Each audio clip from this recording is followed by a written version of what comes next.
கர்த்தருடைய பரிசுத்த நாமத்திற்கு மகிமுண்டாகட்டும். ஆண்டவராகிய இயேசு கிறிஸ்துவின் நாமத்தினாலே அன்பு கர்த்தருடைய பிள்ளைகளாகிய தங்கள் அனைவருக்கும் சுவீட் ஊழியத்தின் சார்பாக வாழ்த்துக்களையும் ஸ்தோத்திரங்களையும் தெரிவித்துக் கொள்கின்றேன். யோவான் எழுதின நற்செய்தி நூல் 1 அதிகாரம் 16வது வசனம். யோவான் 1 அதிகாரம் வசனம் 16. அவருடைய பரிபூரணத்தினால் நாம் எல்லாரும் கிருபையின் மேல் கிருபை பெற்றோம்.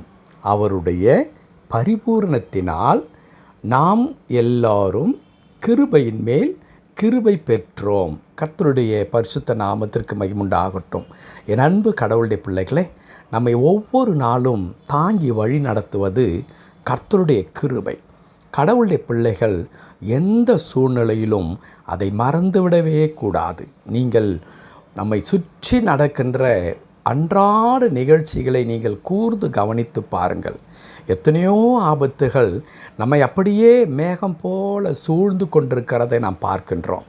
ஆனால் எவ்வளோ பேர் அதில் பாதிக்கப்படுகிறார்கள். அப்பாவிகள் பாதிக்கப்படுகிறார்கள், வாலிபர்கள், முதியவர்கள் என்று நிறைய சிரமப்படுகின்ற மக்கள் இருக்கத்தான் செய்கிறார்கள். ஒருவேளை அவர்களெல்லாம் நம்மை விட மிக பெரிய குற்றம் புரிந்தவர்கள் ஆகையினால் அப்படிப்பட்டதான கஷ்டங்கள் அவர்களுக்கு வந்து நேரிடுகின்றது என்று நாம் நினைக்கவே முடியாது. மாறாக எவ்வளோ மக்கள் அப்போ கஷ்டப்பட்டு கொண்டிருக்கும் பொழுது பல விதங்களில் ஆண்டவருடைய இரக்கமும் ஆண்டவருடைய கிருபையும் என்ன செய்கிறது?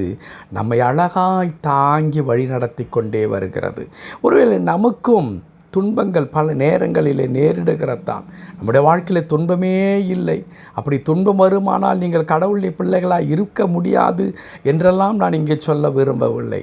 காரணம், கடவுளுடைய பிள்ளைகளுக்கு துன்பங்கள், உபத்திரவங்கள், பாடுகள் வரத்தான் செய்கிறது. ஏன் அவை வருகிறது?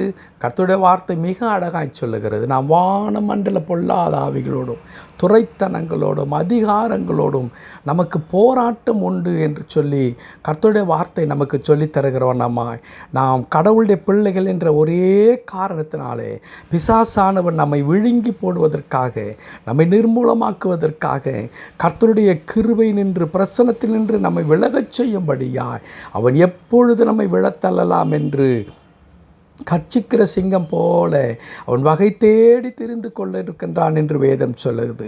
இப்படிப்பட்ட நெருக்கடிகள் நமக்கு இருந்தாலும் கூட கடவுளுடைய கிருபை என்ன செய்கிறது?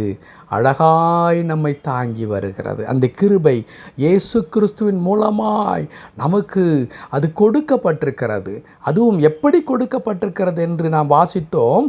கிருபையின் மேல் கிருபை கொடுக்கப்பட்டிருக்கிறது. டபுள் ஃபோல்டு கிரேஸ் என்று சொல்லலாம், ஒரு அபாண்டன்ட் கிரேஸ் என்று சொல்லலாம். ஆம், ஏதோ கொஞ்சம் நஞ்சம் என்று அல்ல, ஒரு நிறைவான கிருபையை, எல்லா சூழ்நிலையிலும் நமக்கு போதுமான கிருபையை இயேசு கிறிஸ்துவின் வாயிலாக நாம் கடவுளிடத்திலிருந்து நாம் பெற்றுக்கொள்ளுகின்றோம்.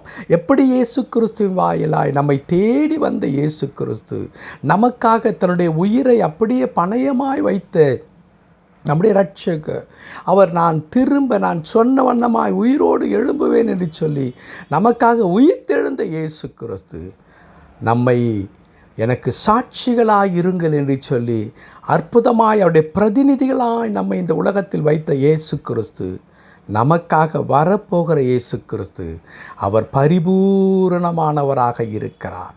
என்னில் பாவம் உண்டென்று யார் உங்களில் என்னை குற்றப்படுத்தக்கூடும் என்று கேட்டவர் மாத்திரமல்ல, நம்மை போல பாடுபட்டு சோதிக்கப்பட்டு அவர் பாடுபடுகின்ற யாவருக்கும் உதவி செய்வதற்கு அவர் வல்லவராயிருக்கிறார் என்று வேதத்தில் எழுதப்பட்டிருக்கிறது. அப்படித்தான் நம்முடைய ஆண்டவராகிய இயேசு கிறிஸ்து ஒரு பரிபூரணமானவராக, எல்லா சூழ்நிலையிலும் நமக்கு போதுமானவராக அவர் நம்மோடு கூட இருக்கின்றார். அப்படி பரிபூர்ணமான ஆண்டவர் நமக்கு கிருபையின் மேல் கிருபை கொடுத்து கொண்டிருக்கிறார். நம்மை சுற்றி என்ன நிகழ்ந்தாலும் என்ன, எவ்வளோ ஆபத்துகள் நம்மை கிட்டி சேர்ந்தாலும் என்ன, வாழ்க்கையை புரட்டி போட்ட வண்ணமாய் பிரச்சனைகள் நம்மை வந்து மோதி அடித்தாலும் கூட ஒன்று நம்மை நிழல் போல் காக்கின்றது. அது என்ன? கர்த்தர் கொடுக்கிறதான கிருபையின் மேல் கிருபை. ஆகவே என் அன்பு கடவுளுடைய பிள்ளைகளே, கவலைப்பட வேண்டாம். இந்த ஆண்டவருடைய பரிபூர்ண கிருபையை மாத்திரம் பற்றி கொள்ளும் பொழுது அந்த கிருபை எல்லா சூழ்நிலையிலும் நம்மை வழிநடத்தவும் பாதுகாக்கவும் அது போதுமானதாக இருக்கிறது. ஆகவே அன்பான கர்த்தருடைய பிள்ளைகள், ஆண்டவரை நோக்கி பார்த்து அவருடைய கிருபைக்காக நன்றி சொல்லுங்கள்.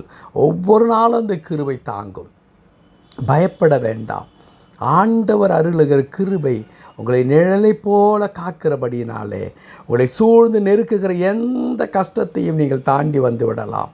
அது எளிதாக முடியும். அது நம்முடைய பலத்தினால் அல்ல, கிருபையின் மேல் கிருபை கொடுக்கின்ற கர்த்தராலே. ஆண்டவர் தாமே அப்படிப்பட்டதான மாபெரும் கிருபை இந்த நாளிலும் இனி வருகிற நாளில் நமக்கு தந்தருளி தொடர்ந்து நம்மை பலப்படுத்துவாராக. ஆமேன், ஆமேன்.